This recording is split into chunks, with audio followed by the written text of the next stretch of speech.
नमस्कार बंधुरा आपनारा सबाई निश्चयই भालो आছেন। रिंकू रान्नाघरे आपनादेर सबाइके स्वागत।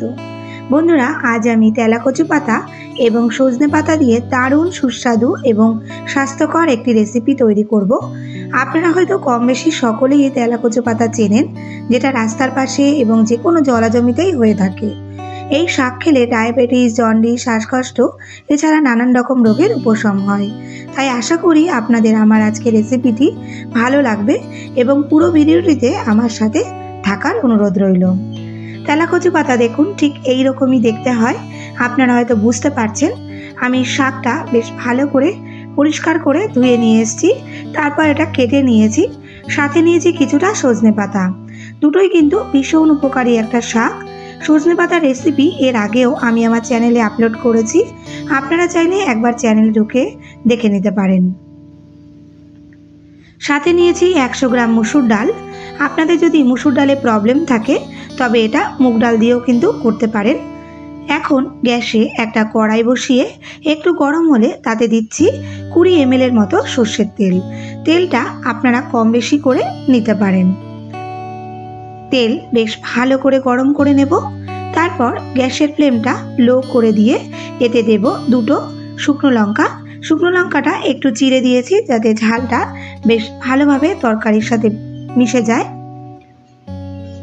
এরপর আমি এতে দিলাম 1 চা চামচ রাঁধুনি। লঙ্কা এবং রাঁধুনি খুব সুন্দর করে ভেজে নেব। আর এটা থেকে সুন্দর একটা স্মেল বেরোলে এর মধ্যে দেব ধুয়ে রাখা মুসুরির ডাল। মুসুরি ডাল এবং মুগ ডাল যে ডালই এখানে ব্যবহার করবেন সেটা যদি একটু ভেজে নেওয়া হয় এতে ডালের টেস্টটা কিন্তু ভীষণই ভালো হয়। লো টু মিডিয়াম ফ্লেমে 2-4 বার নাড়াচাড়া করে নেব।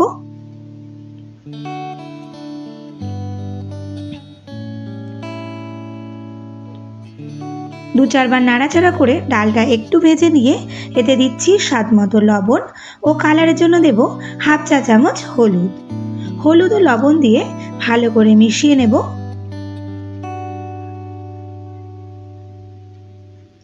মুসুর ডাল ভাজার পরে দেখুন ডালের কালারটা অনেকটাই চেঞ্জ হয়ে আসে। এরপর আমি এখন এতে দেব পরিমাণ মতো জল। ডাল সেদ্ধ হয়ে যেন একটু জল থাকে সেরকম বুঝে এখানে জলের পরিমাণটা আমি দিয়েছি। মোটামুটি হাই ফ্লেমে আমি এটা 10 মিনিট ফুটিয়ে নিয়েছি। আর দেখুন বন্ধুরা 10 মিনিট পর ডালটা 80% মতো সেদ্ধ হয়ে গেছে। এই পর্যায়ে আমি কেটে রাখা তেলাকচু শাক ও সজনে শাক দিয়ে দেব। শাকগুলো দিতে দিতে বলি বন্ধুরা, আপনারা যারা এখন আমার চ্যানেলটি সাবস্ক্রাইব করেননি তাদের কাছে আমার রিকোয়েস্ট, আপনারা এই রকম স্বাস্থ্যকর রেসিপি আরও দেখতে চাইলে আমার চ্যানেলটি সাবস্ক্রাইব করে আমার পাশে থাকবেন এবং পাশে থাকা বেল আইকনটি ক্লিক করে দেবেন যাতে আমার পরবর্তী ভিডিও নোটিফিকেশনটি আপনার কাছে সবার আগে পৌঁছে যায়। এর সাথে সাথে আমার পুরনো বন্ধুদের জানাই আমার পাশে থাকার জন্য অসংখ্য ধন্যবাদ। শাকগুলো দিয়ে ঢাকা চাপা দিয়ে মিডিয়াম ফ্লেমে রান্না করেছি যতক্ষণ না শাকগুলো অলমোস্ট সেদ্ধ হয়ে যায়। মিনিট 7-8 পরে একবার দেখে নিচ্ছি শাকগুলো কতটা সেদ্ধ হয়েছে। দেখুন শাকগুলো কিন্তু আরও একটু সেদ্ধ হবে। একটু নাড়াচাড়া করে নিয়ে আমি এটা আবারও ঢেকে দেব পুরোপুরি সেদ্ধ হবার জন্য। তবে এই সময় কিন্তু ফ্লেমটা একটু মিডিয়াম রাখতে হবে, নইলে ডালটা নিচে লেগে যেতে পারে। মিনিট 5-এর জন্য এইভাবে ঢেকে দিয়েছিলাম। মিনিট 5 পর ঢাকনাটা তুলে নাড়াচাড়া করে নিচ্ছি। দেখুন শাকটা কিন্তু পুরোপুরি সেদ্ধ হয়ে গেছে। আর এই সময় আমি টেস্টটা দেখে নিচ্ছি সব কিছু ঠিক আছে নাকি। লবণটা কম থাকায় দিচ্ছি স্বাদ মতো লবণ। আর স্বাদটাকে একটু ভালো করার জন্য দেব 1/2 চা চামচ চিনি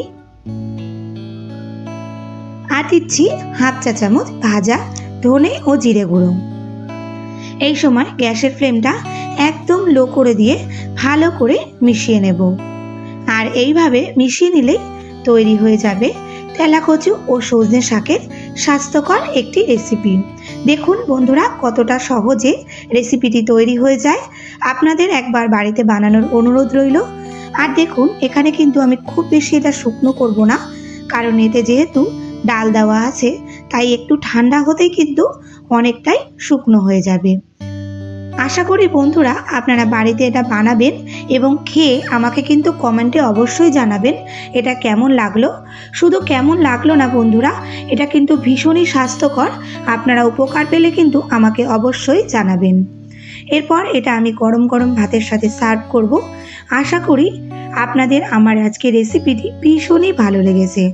ভালো লাগলে একটা লাইক করার অনুরোধ রইল, সাথে শেয়ার ও কমেন্ট করতে কিন্তু একদমই ভুলবেন না।